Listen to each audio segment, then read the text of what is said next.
بسم اللہ الرحمن الرحیم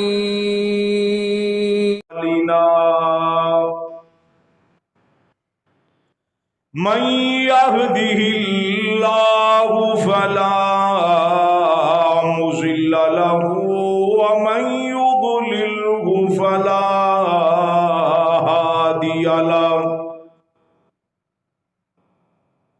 ونشهد أن لا إله إلا الله وحده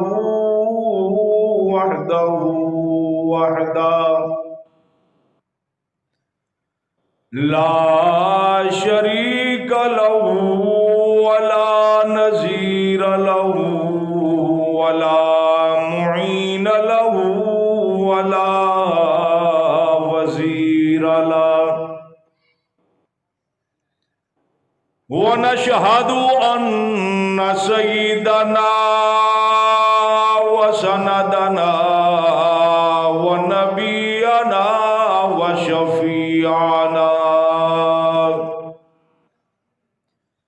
وهادينا ومرشدنا ومخدومنا ومولانا محمدا عبده ورسوله أرسله بالحق بشيرا ونذيرا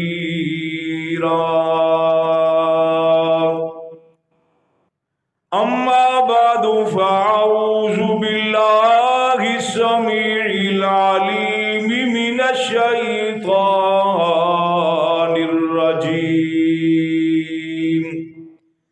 بسم الله الرحمن الرحيم أفلا يتدبرون القرآن أم على قلوب أقفالها آمنت بالله صدق الله مولانا العظيم وبلغنا رسوله النبي الكريم ونحن على ذلك لمن الشاهدين والشاكرين والحمد لله رب العالمين اللهم صل على محمد وعلى آل محمد كما صليت على إبراهيم وعلى آل إبراهيم إنك حميد مجيد اللهم بارك على محمد وعلى آل محمد كما باركت على إبراهيم وعلى آل إبراهيم إنك حميد مجيد قرآن مجید فرقان حمید سے ایک آیت کریمہ آپ کی خدمت میں تلاوت کی ہے۔ اللہ جل جلالہ قرآن و سنت کے حوالہ سے حق اور سچ بات عرض کرنے کی توفیق عطا فرمائے۔ گزشتہ جمعہ اور گزشتہ سے پیوستہ خطبہ میں قرآن پاک کے متعلق کچھ معروضات آپ کی خدمت میں گوش گزار کی تھی۔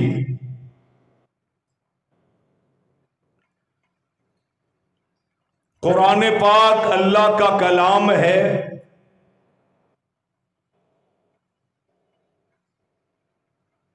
اور ہمارے مذہب کی بنیادی کتاب ہے۔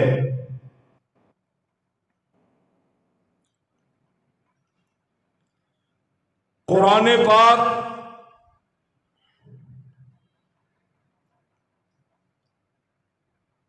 بار بار یہ دعوت دیتا ہے کہ مجھے پڑھو اور اس پر عمل کرو۔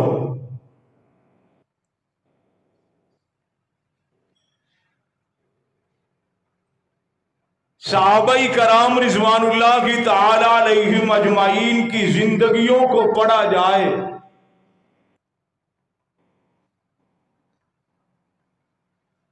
ان کی زندگی کا ہر عمل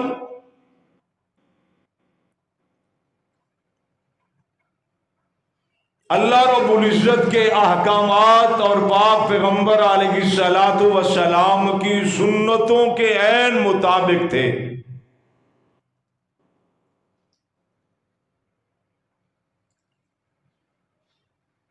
اور آج بھی انسانیت کی فلاح قرآن و سنت پر عمل کرنے میں ہے۔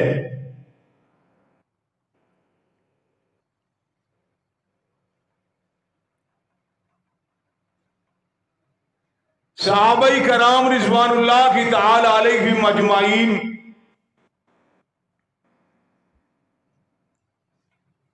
جن کو دنیا پہ خالق کائنات نے جنت کے سرٹیفکیٹ عطا فرمائے،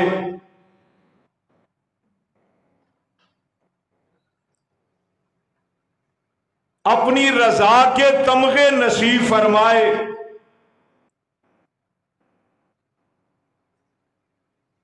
اس کی ایک ہی وجہ تھی کہ ان کی عبادات، ان کا رہن سہن، ان کا اٹھنا بیٹھنا کھانا اور پینا اللہ کے احکامات اور پاک پیغمبر صلی اللہ علیہ وسلم کی سنتوں کے مطابق تھے۔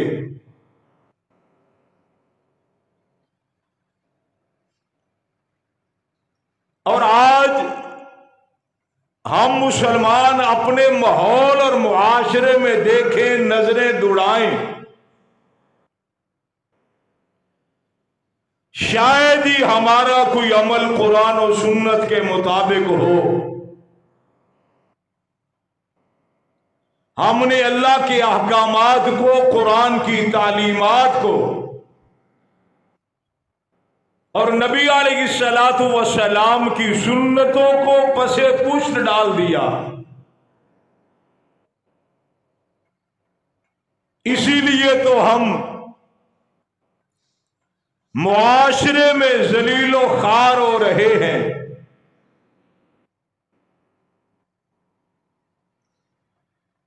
اور اسی کو کیا کسی نے خوب کہا، وہ معزز تھے زمانہ میں مسلمان ہو کر، ہم ذلیل و رسوا ہوئے تارک قرآن ہو کر۔ میرے واجب الاحترام دوستو، بھائیو، قرآنی احکامات اور نبی علیہ الصلوۃ والسلام کی سنتوں میں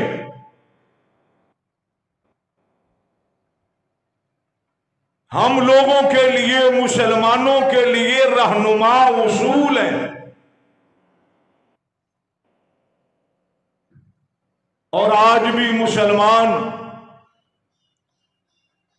ان احکامات کو اپنا لیں، ان اصولوں کے مطابق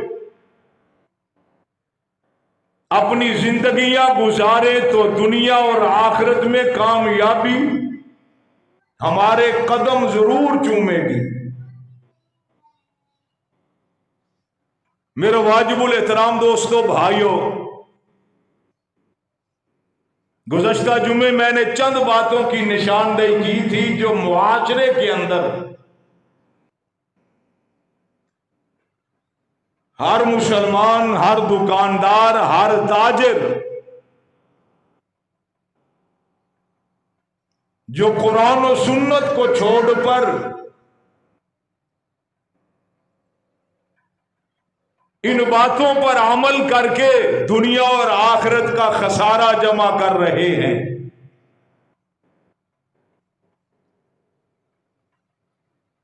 میرے واجب الاحترام دوستو بھائیوں،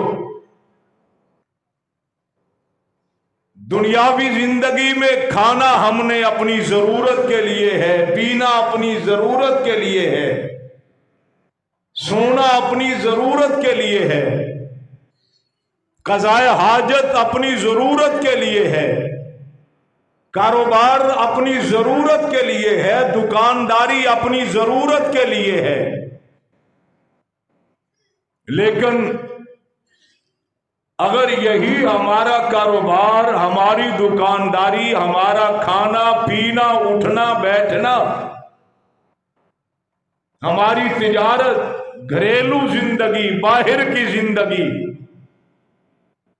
قرآن و سنت کے مطابق ہو جائے تو ہمارا کھانا بھی عبادت ہے، پینا بھی ثواب ہے، سونا بھی اجر سے خالی نہیں۔ لیکن آج لمحہ فکریہ ہے ہمارے لیے، مسلمانوں کے لیے، ہم نے اپنے محبوب کے طریقوں کو چھوڑ کر اغیار کے طریقوں کو اپنا لیا۔ میرے واجب الاحترام دوستو بھائیوں، گزشتہ جمعے بھی عرض کیا تھا کہ اسلام ایک مکمل ضابطہ حیات ہے۔ قرآن و سنت میں ہمارے لیے ہر شعبے کے لیے، ہر شعبے فکر کے لیے رہنما اصول موجود ہیں، اور ہم نے اپنی زندگیوں کو قرآن و سنت کی بجائے اپنے نفس کی خواہشات، اغیار کی پیروی میں، یہود و نصارہ کے بنائے ہوئے اصول ان کو دیکھ کر ہم اپنی زندگی کو گزار رہے ہیں۔ اس لیے کامیابی ہمارا مقدر نہیں بن رہی۔ میرے واجب الاحترام دوستو بھائیوں، جس کے پاس اللہ کا قرآن ہو، نبی علیہ الصلوۃ والسلام کے فرامین ہو، آپ کی زندگی مبارک ہو، اس کو اور کیا چاہیے؟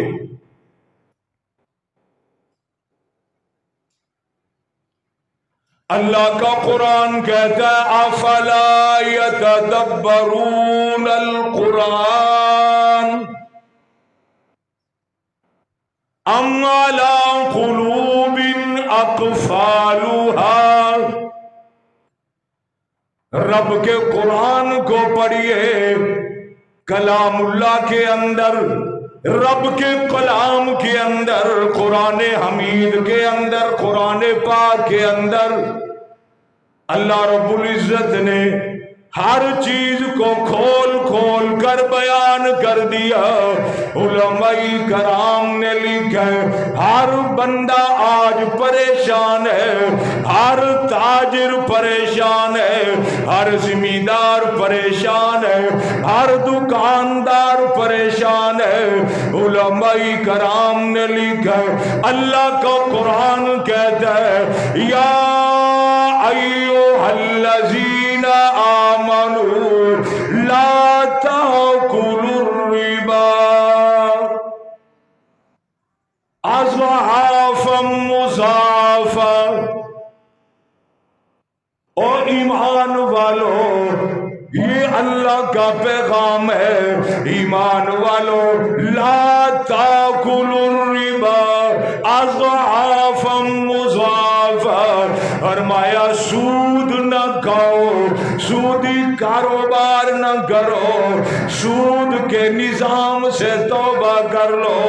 علماء کرام نے لکھا ہے، اللہ کا قرآن کہتا ہے جس نے سودی کاروبار کیا، جس نے سود کا نظام اپنایا، فرمایا وہ اللہ اور اس کے رسول کے لیے جنگ کے لیے تیار رہے۔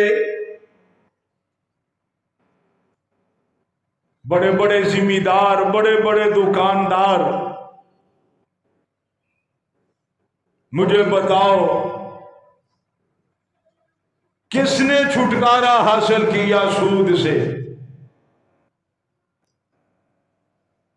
میرے بھائیوں، قرآن پاک کا مطالعہ کریں۔ اللہ پاک نے بڑے خوبصورت انداز میں ایک بات سمجھائی ہے، لیکن ہم قرآن سنتے بھی ہیں، پڑھتے بھی ہیں، لیکن غور سے نہیں پڑھتے۔ اگر پڑھ بھی لیں تو اس پہ عمل نہیں کرتے۔ اللہ کا قرآن کہتا ہے یمحق اللہ الربا ویربی الصدقات، یمحق اللہ الربا ویربی الصدقات، اللہ سود کو گھٹا دیتا ہے، فرمایا اللہ صدقات کو بڑھا دیتا ہے۔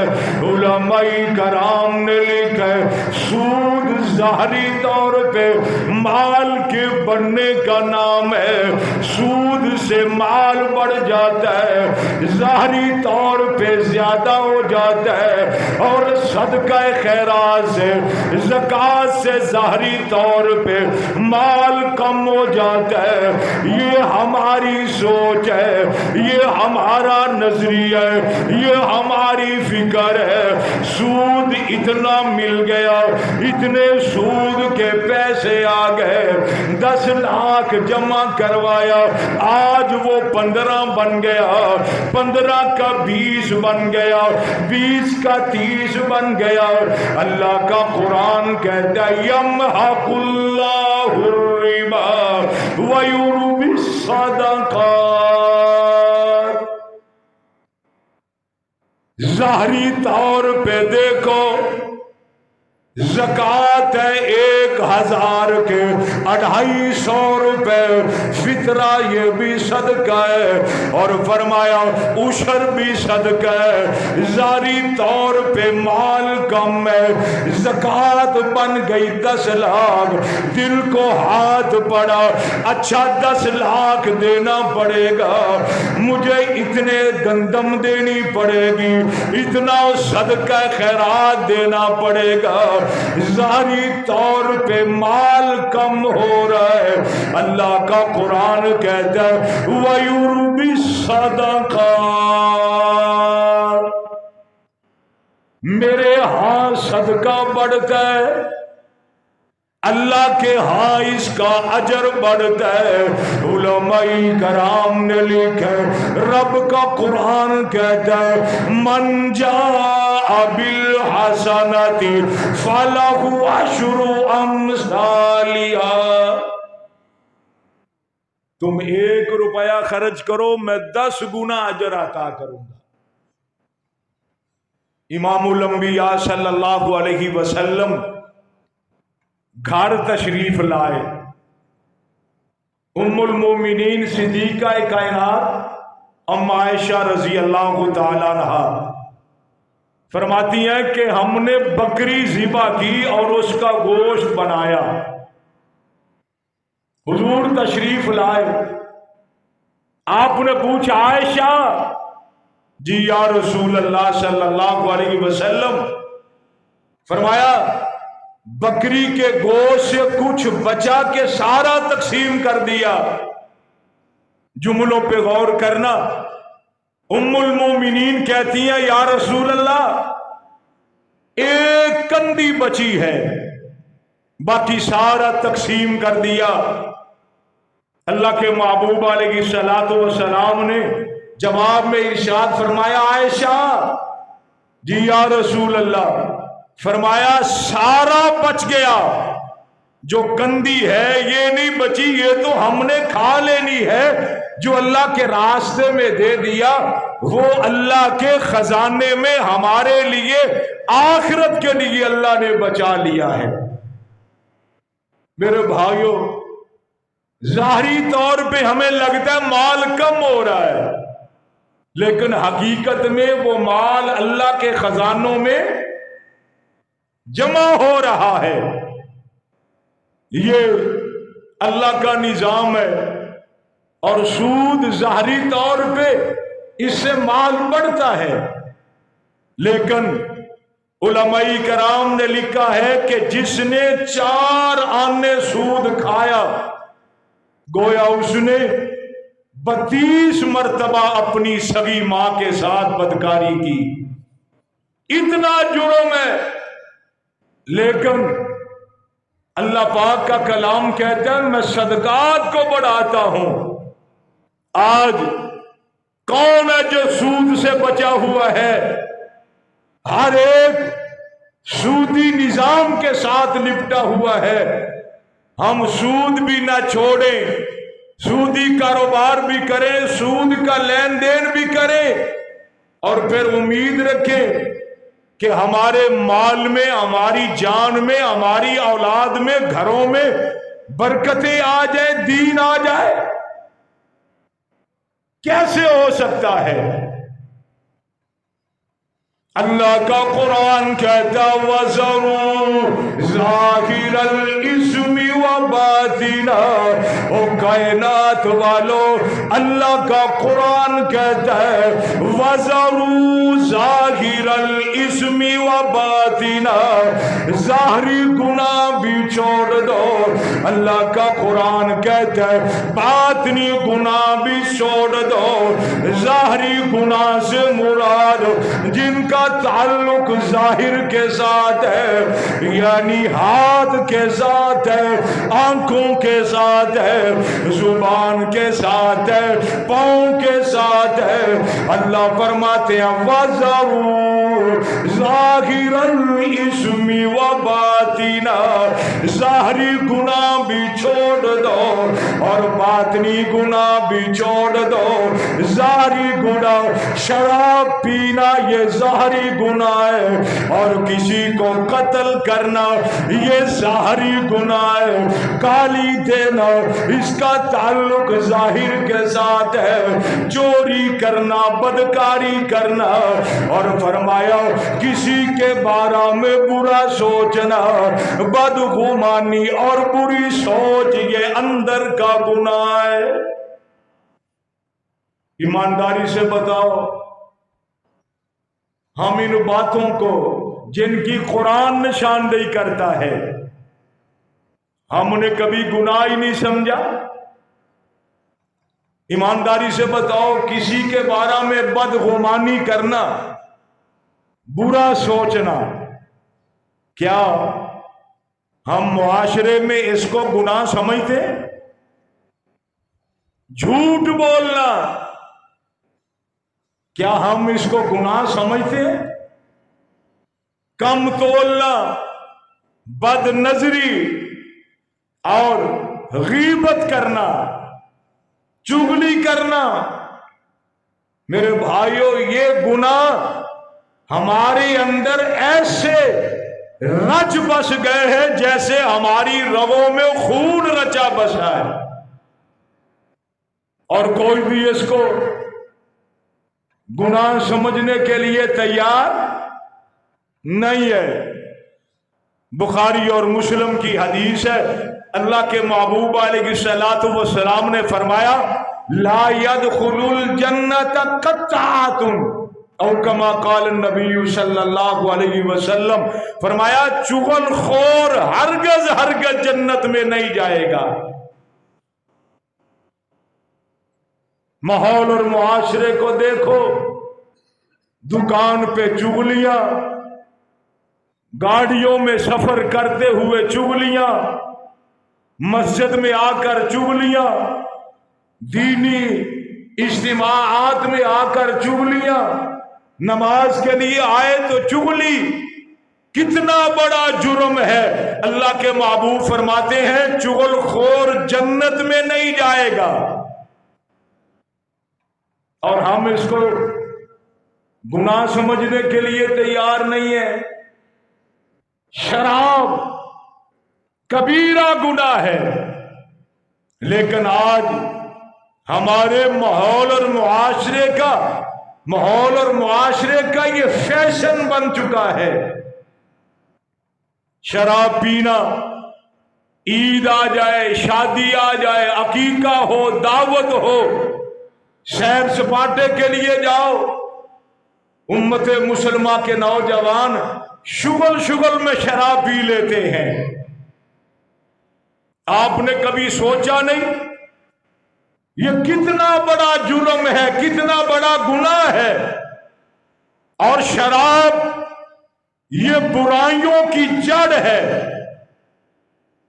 اور پھر کئی قسم کے نشے نکل آئے، پاؤڈر نکل آیا، افیون آ گئی، کئی قسم کی شراب آ گئی، اور کئی قسم کے انجیکشن آ گئے، گولیاں آ گئیں۔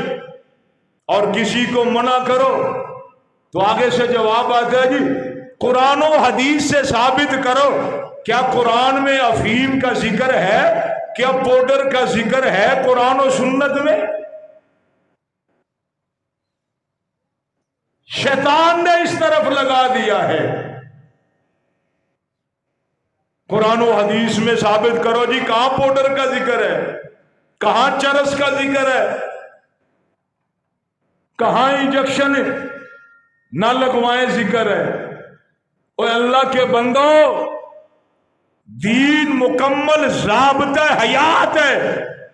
اللہ کے محبوب علیہ السلام نے ضابطہ دے دیا، بتا دیا، اصول بتا دیا، فرمایا ہر نشہ آور چیز حرام ہے، وہ انگوروں کی شراب سے نشہ ہو، وہ افیون سے ہو، وہ چرس اور پاؤڈر سے ہو، وہ انجیکشن سے ہو، وہ کسی قسم کی شراب سے ہو۔ امام الانبیاء رحمت کائنات علیہ السلام نے اصول بتا دیا، ہر نشہ آور چیز حرام ہے، حرام ہے، حرام ہے۔ اور ہم اپنے نفس کی خواہشات کے پیچھے، پھر اسلام پر، قرآن و سنت پہ ہم سوال کرتے ہیں، کہاں لکھا ہے، کس کتاب میں ہے، کس حدیث میں ہے؟ او اللہ کے بندو، عقل کر کے بولا کرو، کیا تم نے قرآن و سنت کو مذاق سمجھ رکھا ہے؟ اللہ کا قرآن کہتا وَذَرُوا ظَاهِرَ الْإِثْمِ وَبَاطِنَهُ، رب کا قرآن کہتا ظاہری گناہ اور باطنی گناہ سب چھوڑ دو۔ علماء کرام نے لکھا، صحابہ کرام نے عرض کیا الکبائر، اللہ کے محبوب بڑے گناہ کون کون سے ہیں، کبیرہ گناہ کون کون سے ہیں؟ امام الانبیاء فرماتے ہیں الاشراک باللہ وعقوق الوالدین وقتل النفس وشہادت الزور۔ اللہ کے ساتھ شرک کرنا کبیرہ گناہ ہے، والدین کی نافرمانی کرنا بولو کبیرہ گناہ ہے، بے گناہ کسی کو قتل کرنا کبیرہ گناہ ہے، جھوٹی گواہی دینا والیمین الغموس، جھوٹی گواہی دینا کبیرہ گناہ ہے، اور کتنا بڑا جرم ہے۔ ایمانداری سے کبھی آپ نے اس نقطے پہ غور کیا؟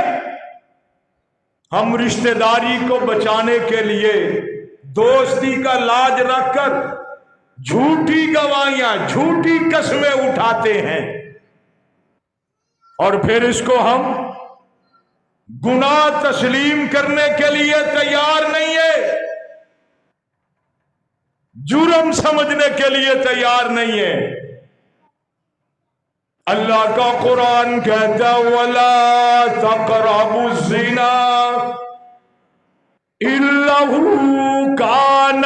رب کا قرآن کھول کھول کر یہ ہر بات کو واضح کر رہا ہے، اور اللہ کا قرآن کہتا ہے افلا يتدبرون القرآن ام علی قلوب اقفالها۔ علماء کرام نے لکھا رب کے قرآن نے کھول کھول کر ہر جرم کی نشاندہی کی ہے، ہر گناہ کا بتا دیا، ہر جرم کی سزا بتا دی۔ علماء کرام نے لکھا رب کا قرآن کہتا ہے وَلَا تَقْرَبُوا الزِّنَا، بدکاری کے قریب نہ جاؤ، زنا کے قریب نہ جاؤ۔ علماء کرام نے لکھا یہ بد نظری، آنکھ کا غلط استعمال، غیر کی طرف آنکھ کا اٹھ جانا، اللہ کے محبوب نے فرمایا یہ زنا کی ابتدا ہے، یہ زنا کی پہلی سیڑھی ہے۔ علماء کرام نے لکھا پہلے قدم سے روک دیا آنکھوں کا زنا، فرمایا کانوں کا زنا، ہاتھ اور پاؤں کا زنا۔ علماء کرام نے لکھا اور رب کے قرآن کو پڑھ کر دیکھو اللہ کا قرآن کیا کہتا ہے الزانیۃ والزانی، فرمایا زانی عورت ہو یا مرد ہو، فرمایا ان دونوں کو کوڑے مارے جائیں۔ ہم نے کبھی زحمت گوارا نہیں کی، ان برائیوں کی سزا کیا ہے، ان جرائم کا اللہ کی طرف سے پکڑ کتنی ہے۔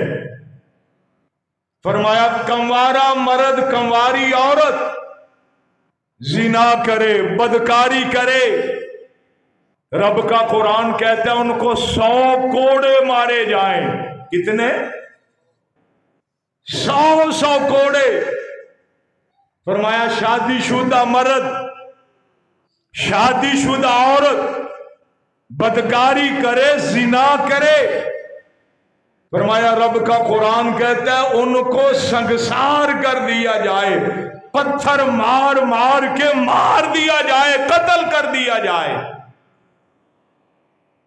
اتنا بڑا جرم ہے۔ اس لیے قرآن کہتا ہے ہر گناہ ہر برائی کے 2 گواہ ہیں، لیکن زنا اور بدکاری کی سزا بڑی ہے، اس لیے اللہ نے فرمایا اس کے لیے 4 گواہ ہونے چاہیے۔ زنا اور بدکاری کے لیے اللہ پاک نے ہر گناہ سے قرآن پاک میں ہمیں ڈرا دیا، بتا دیا میرے بندو یہ جرم کرو گے تو یہ سزا ہے، یہ جرم کرو گے تو یہ سزا ہے، یہ جرم کرو گے تو یہ سزا ہے، یہ جرم کرو گے تو یہ سزا ہے۔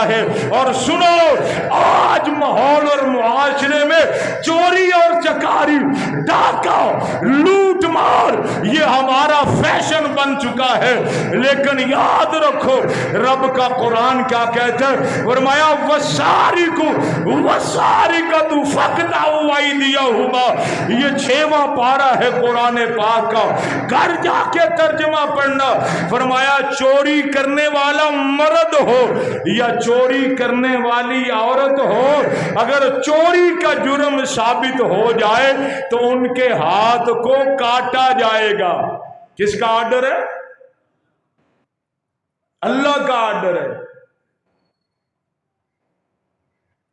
ایمانداری سے اپنے ماحول اور معاشرے میں دیکھو، کسی کی مرغی چرا لینا یہ تو چوری نہیں نا؟ کیوں جی؟ کسی دی ککڑی چک لینا، کبوتر چک لینا یہ تو چوری نہیں نا؟ بولو۔ بغیر پوچھن دسن تو دوانے توڑ لینے، کنو توڑ لینے، خربوزے پٹ لینے، کسی دے پٹھے چوری کر لے انہیں، یہ تو چوری نہیں نا؟ ہاں جی بولو، ہم اس کو چوری سمجھتے ہیں؟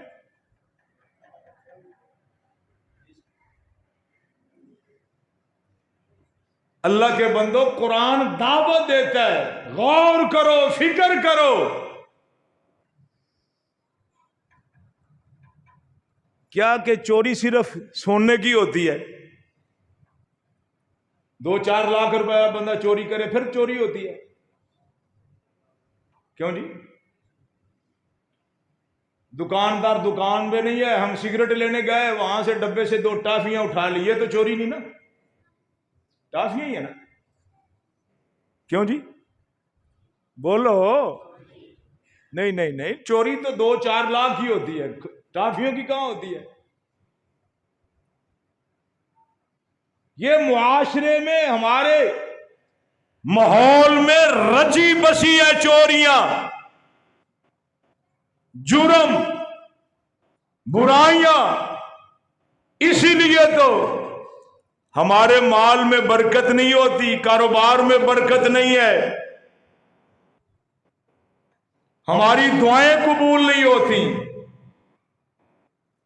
حدیث پاک میں آتا ہے، 2 بندہ نجومی کے پاس جائے، من اتا عرافن، نجومی کے پاس، ایمانداری سے بتاؤ قسمت کا حال جاننے والا کون ہے؟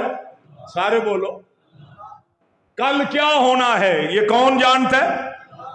کس کے علم کے اندر ہے؟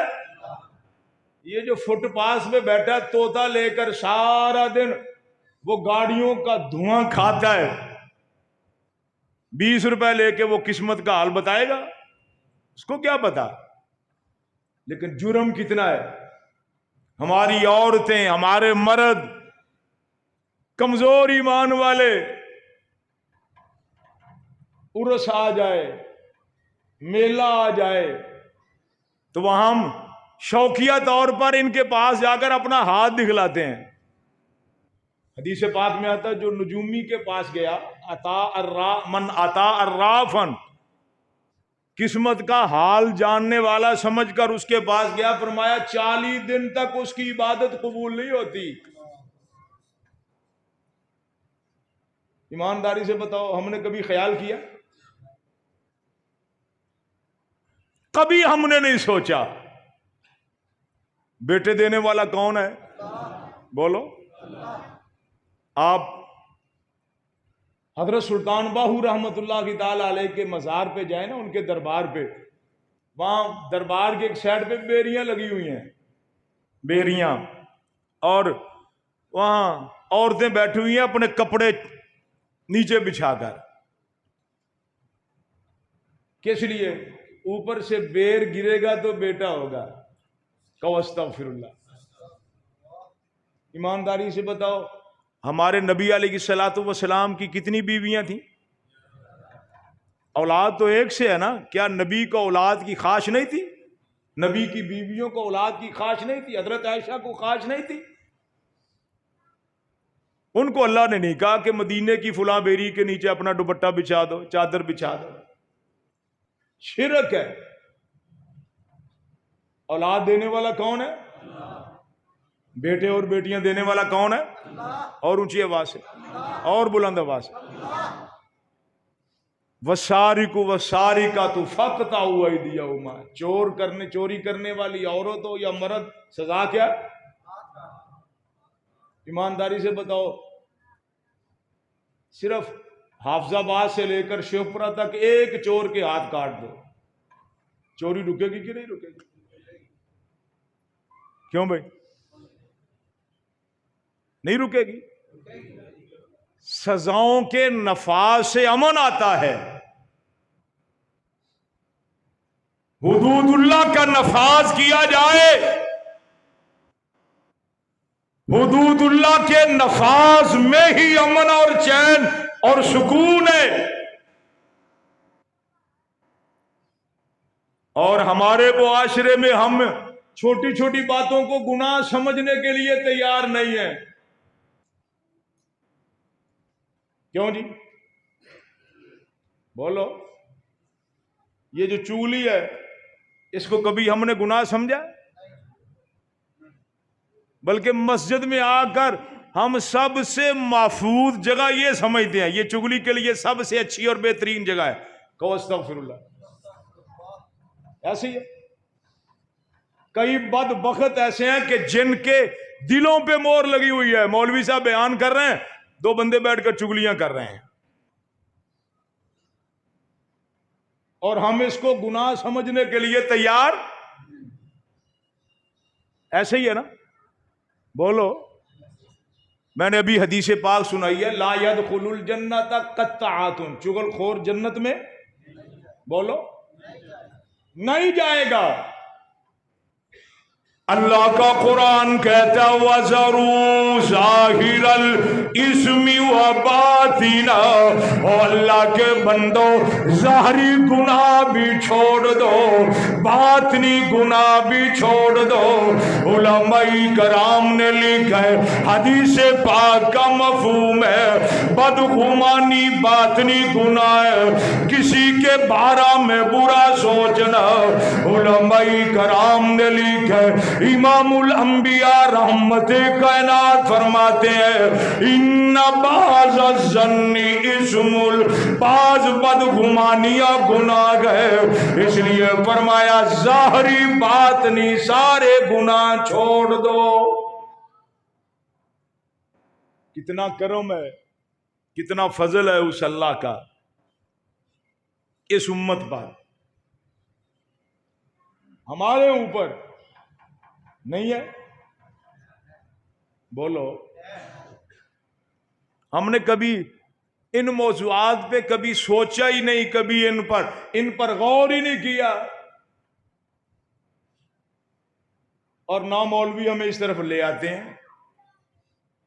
نہ ہمیں غور کرواتے ہیں، نہ خود غور کرتے ہیں۔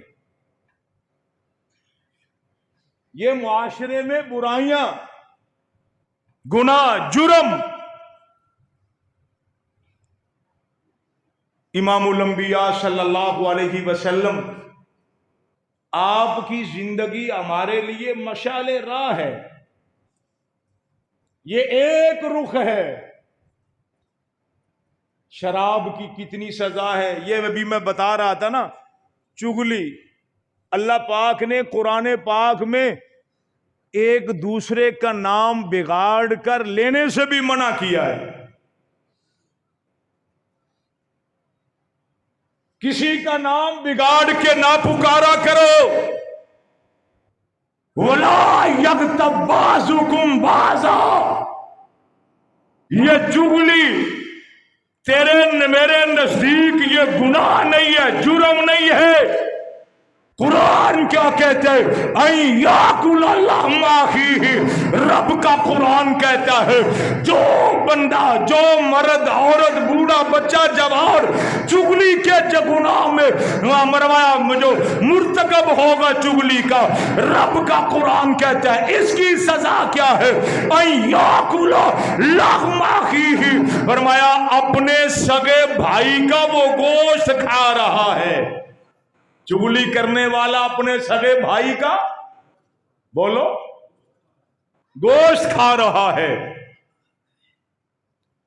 اللہ کا قرآن کہتا وَذَرُوا ظَاهِرَ الْإِثْمِ وَبَاطِنَهُ، علماء کرام نے لکھا ہے، امام الانبیاء رحمت کائنات جناب سیدنا محمد الرسول اللہ صلی اللہ علیہ وسلم آقا فرماتے ہیں مجھے ایسے لوگ دکھلائے گئے، فرمایا بڑے بڑے تنور ہیں، ان کے اندر آگ بھری ہوئی ہے، اللہ کے محبوب فرماتے ہیں ان کے اندر عورتیں بھی ہیں، ان کے اندر مرد بھی ہیں، وہ سارے ننگے ہیں، آگ کے اندر جل رہے ہیں۔ اللہ کے محبوب فرماتے ہیں میں نے پوچھا جبریل یہ کون ہے؟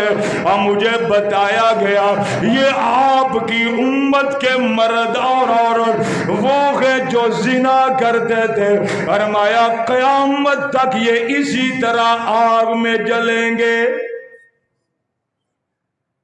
امام الانبیاء فرماتے ہیں مجھے ایسے لوگ دکھلائے گئے اور جن کے یہ رخسار یہ چہرے کا حصہ آگ کی کینچیوں سے کاٹا جا رہا ہے اور پھر وہ جڑ جاتا ہے پھر کاٹا جا رہا ہے۔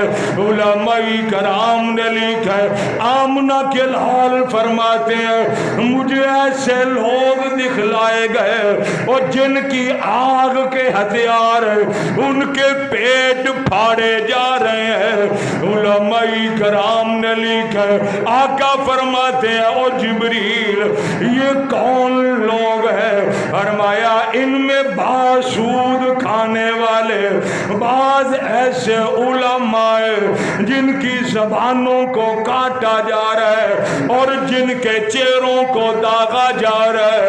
یہ کون لوگ ہیں؟ فرمایا جو پیسے کے پیچھے علماء حق بیان نہیں کرتے تھے، پیٹ کے پیچھے ان کی زبان سے حق نہیں نکلتا تھا، فرمایا قیامت تک یہی سزا ہے۔ علماء کرام نے لکھا ہے اس لیے قرآن کہتا ہے وَذَرُوا ظَاهِرَ الْإِثْمِ وَبَاطِنَهُ، یہ چغلی گناہ ہم نہیں سمجھتے، غیبت کو گناہ نہیں سمجھتے۔ حدیث پاک میں آیا یہ بندہ دو منہوں والا ہے، یہ دو چہروں والا ہے۔ آپ نے دیکھا ہوگا ایک سانپ ہوتا ہے جس کا ایک منہ ہوتا ہے، اور آپ نے سنا یا دیکھا ہوگا یہ دو منہوں والی ہے۔ اللہ کے محبوب یہ بندہ دو منہوں والا کون ہے؟ آمنہ کے لال فرماتے تھے یہ وہ بندہ ہے یہاں کی بات وہاں، وہاں کی بات یہاں، جس کو ہم اپنے معاشرے میں گناہ سمجھنے کے لیے تیار نہیں۔ پتہ ہے اس کی سزا کیا ہے؟ دنیا میں تو بڑے مزے حاصل کر لیتے ہو نا، تھوڑے سے پروٹوکول کے لیے اپنی طرف سے باتیں گھڑ گھڑ کے بتاتے ہو۔ یاد رکھو عزت خدا کے ہاتھ میں ہے، وَتُعِزُّ مَن تَشَاءُ وَتُذِلُّ مَن تَشَاءُ بِيَدِهِ الْخَيْرُ، عزت کا مالک بھی خدا ہے، جس کو خدا عزت دے دے ساری کائنات مل کر اس کو ذلیل نہیں کر سکتی، جس کو میرا خدا ذلت و رسوائی کے گڑھوں کے اندر پھینک دے دنیا ساری مل کر اس کو عزت کا تاج نہیں پہنا سکتی۔ پتہ ہے اس کی سزا کتنی ہے؟ بڑا جرم ہے۔ اللہ پاک فرمائیں گے ایک فرشتے کو مقرر کریں گے پھینٹی لگاؤ اس کی، پھر کہا جائے گا یہ جو کے دو دانے ہیں، کس کے؟ گندم کے دو دانے ہیں۔ اللہ فرمائیں گے ان میں گرا لگاؤ، ان میں لگ جاتی ہے گرا، وہ گنڈ بجے گی، گنڈ بجنی کوئی نہیں تو لتنا تو جان چھٹنی کوئی نہیں۔ اتنا بڑا جرم ہے۔ حدیث پاک بیان کر رہا ہوں، خلاصہ حدیث پاک کا۔ اللہ فرمائیں گے ان دانوں میں گرا لگاؤ، لگ جائے گی؟ بولو، گرا لگنی نہیں، پھنٹی تو جان۔ بولو، وہاں دو چیزیں ہیں، یا حوریں ہیں یا حورے ہیں۔ نیک بندوں کے لیے کیا ہے؟ حوریں ہیں۔ کتنی؟ بولو، اللہ تعالیٰ سارے 72 دے،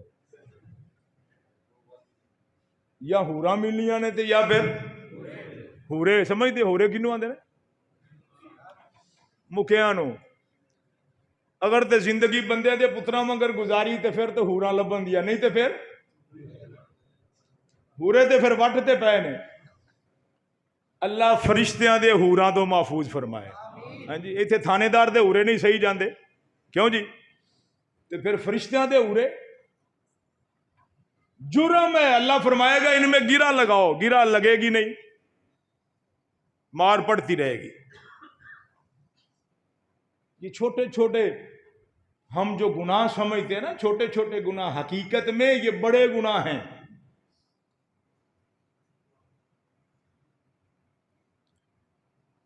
ابن قیم رحمت اللہ کی تعالی علیہ نے ایک بڑی خوبصورت بات کہی ہے.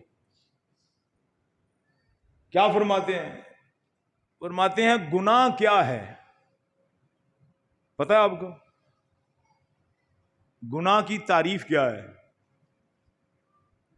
اللہ اور اس کے رسول کے حکموں کو نہ ماننا، ان کی باتوں کو بولو. چونکہ ہم نے کبھی اسلام کا مطالعہ نہیں کیا، ہم کہتے ہیں چوری کر لی یہ گناہ ہے، شراب پی لی یہ گناہ ہے، نماز چھوڑ لی یہ تو گناہ نہیں نا، روزہ نہ رکھا یہ نہیں نا گناہ. نہیں نہیں نہیں، یہ کون سا گناہ ہے؟ استطاعت کے باوجود زکوٰۃ نہ دی یہ تو بھی گناہ نہیں ہے. اس صاحب استطاعت ہے حج نہ کیا یہ بھی گناہ نہیں ہے. ہاں جی، سمجھ کے باوجود داڑھی کٹوا دی منڈوا دی یہ بھی گناہ نہیں ہے. کہ ہیں گناہ؟ بولو. سود کھانا یہ بھی گناہ نہیں ہے. ہم ان کو گناہ سمجھنے کے لیے تیار نہیں. ہم کہتے ہیں بس کسی کو قتل کرنا گناہ ہے، مال چوری کرنا گناہ ہے. اور پھر ہم کہتے ہیں 4-5 لاکھ کی چوری کرے نا پھر گناہ ہوتا ہے. دکان سے 2 ٹافیاں چوری اٹھا لیں یہ تو گناہ نہیں نا بھائی. کیوں بھائی؟ جا کے بھائی ان باتوں کی مجھے بھی ضرورت ہے، آپ کو بھی ضرورت ہے.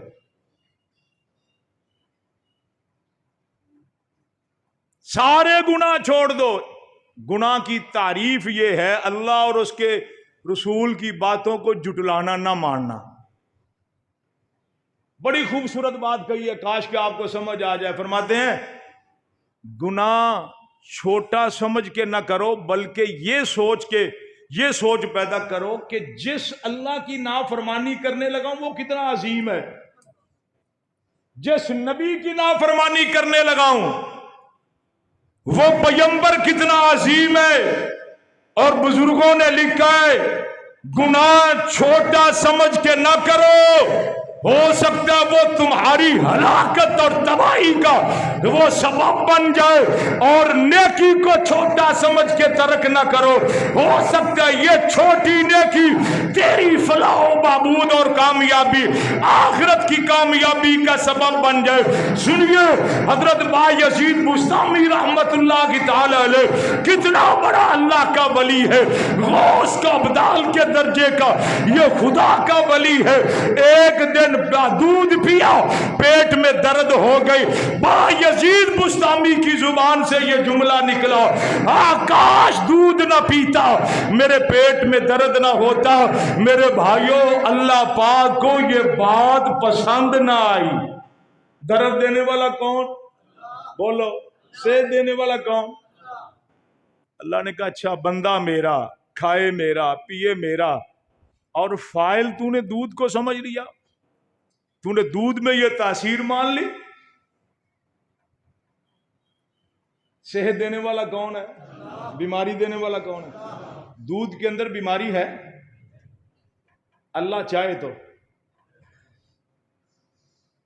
ٹیکے کے اندر، گولی کے اندر، ٹیبلٹ کے اندر شفا نہیں ہے. اللہ چاہے تو پھر ملتی ہے شفا. ورنہ کتنے مریض ایسے ہیں جو روزانہ دوائیاں کھاتے ہیں، کہتے ہیں جی آرام نہیں آتا، فرق نہیں پڑتا، کیونکہ اس کے اندر بایزید تو نے دودھ کو فاعل مانا، فاعل حقیقی، فاعل میں ہوں، یہ خدا کی صفت ہے. فوت ہو گئے، فوت ہونے کے بعد کسی کو خواب میں ملے، انہوں نے کہا سناؤ کیسی گزری، کیا بنا؟ حضرت بایزید بستامی رحمت اللہ کی تعالی علیہ فرمانے لگے کچھ نہ پوچھو. پکڑ ہو گئی. کس بات پہ؟ کہتے ایک دن میں نے دودھ پیا تھا تو میرے پیٹ میں درد ہو گیا، تو میں نے دودھ کے بارے میں کہہ دیا دودھ نہ پیتا تو درد نہ ہوتا. میں پھر فرمایا اللہ اس بات پہ ناراض ہو گئے اور میرے سارے اعمال ضائع کر دیے اللہ نے. ایمانداری نال دسو ساڈے گھراں 'چ روز گلاں نہیں ہوندیاں؟ ماواں کہندیاں نے شام والے او پتر گونگلو نہ کھائی ٹھڈ پیڑ ہوئے گی، او گاجراں نہ کھائی، او مولیاں نہ کھائی، ہے نا؟ او دوانا کھا کے پانی نہ پیوی، او پترا ٹھڈ پیڑ ہو جائے گی، ہیضہ ہو جائے گا۔ ایمان نال دسو دوانا کھایا ہیضہ ہوندا ہے؟ گاجراں کھایا ٹھڈ پیڑ ہوندی ہے؟ بولو تو صحیح۔ تو ہمارے گھروں میں یہ روزانہ نہیں ہے؟ ہم نے کبھی غور ہی نہیں کیا ہماری مائیں بہنیں روزانہ کتنے جھوٹ بول رہی ہیں روزانہ کی بنیاد پہ۔ بچہ سوئے نہ ماں کہتی چپ کر باہر بلا آ گئی، چپ کر باہر بلی آ گئی، باہر کتا آ گیا۔ ایمانداری نال دسو جھوٹ ہے کہ نہیں؟ بزرگوں نے لکھا ہے جھوٹ بھی ہے اور بچے بزدل پیدا ہوتے ہیں۔ بچے کے کان میں وہ ذہن میں بات نقش ہو جاتی ہے، وہ کتوں بلیوں سے ڈر جاتا ہے بچہ۔ بولو جدو معاشرتی گل آئے نا تو بھی بولیا کرو۔ ہوں کہ میں مولوی کے خلاف گل کی نا تو ماشاء اللہ ہسنا بھی تو گلا بھی کرنی۔ وہ مولوی صاحب مدینے بیٹھے نہ مولوی صاحب نو آخو ہوں 30 روپے لیٹر تیل ود گیا ہے، ہوں کڈو جلوس مولوی صاحب، آؤ نا بازار ہوں، آؤ نا روڈ تے ہوں لانگ مارچ کرو۔ اگے 3 روپے لیٹر ودیا سی تے تسی میدان چ آئے سو، ہوں 30 روپے ود گیا ہے، لیکن ہوں مولوی کا نام لے ہسے ہو نا۔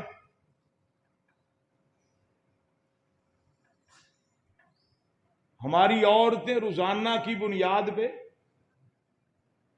جھوٹ بولتی ہیں۔ ایمان نال دسو جدو ماں بچے نو کہندی ہے باہر کتا ہوندا ہے، بلا، بلی، چوہا، کوئی شے بھی نہیں نہ ہوندی، یہ جھوٹ ہے کہ سچ ہے؟ بولو بچنا چاہیے کہ نہیں بچنا چاہیے؟ حضرت با یزید بستامی رحمت اللہ تعالی علیہ اندر اللہ نے پکڑ کر لی، سارے اعمال ضائع ہو گئے۔ اللہ جانن دے باوجود پھر فرشتیاں نو کہندے نے ایدی کوئی چھوٹی جی نیکی لب کے لے آؤ، تو فرشتے کہندے نے یا اللہ ایک دن بابا سویرے سویرے اٹھیا تہجد پڑھن واسطے، تے ٹھنڈ بڑی سی، سردی بڑی سی، تے باہر نکلیا ایک بلی دا بچہ نہ ٹھنڈ وچ ٹھردا سی پیا، تے انہیں سب تو پہلے وہ بلی دے بچے نو چکیا اپنے بسترے چ پایا تے آ وضو کر کے مصلے تے کھلو کے نماز پڑھن لگ گیا۔ اللہ فرماندے نے او جا با یزید اے تیری نیکی مینوں اینی پسند ہے دے صدقے میں تینوں معاف کر دیتا اور تیرے لیے مغفرت دے فیصلے کر دیتے۔ فرمایا گناہ چھوٹا سمجھ کے نہ کریا کرو، بلکہ یہ سوچیا کرو جس اللہ اور دے رسول دی نافرمانی ہے او ذات کتنی بڑی ہے۔ فرمایا گناہ چھوٹا سمجھ کے نہ کریا کرو، ہو سکتا ہے ساڈی تہاڈی تباہی دا سبب بن جائے، اور نیکی چھوٹی سمجھ کے چھڈیا نہ کرو، ہو سکتا ہے یہ ساڈی نجات دا ذریعہ بن جائے۔ اللہ پاک عمل کرن دی توفیق عطا فرمائے۔ آخر دعوانا ان الحمدللہ رب العالمین۔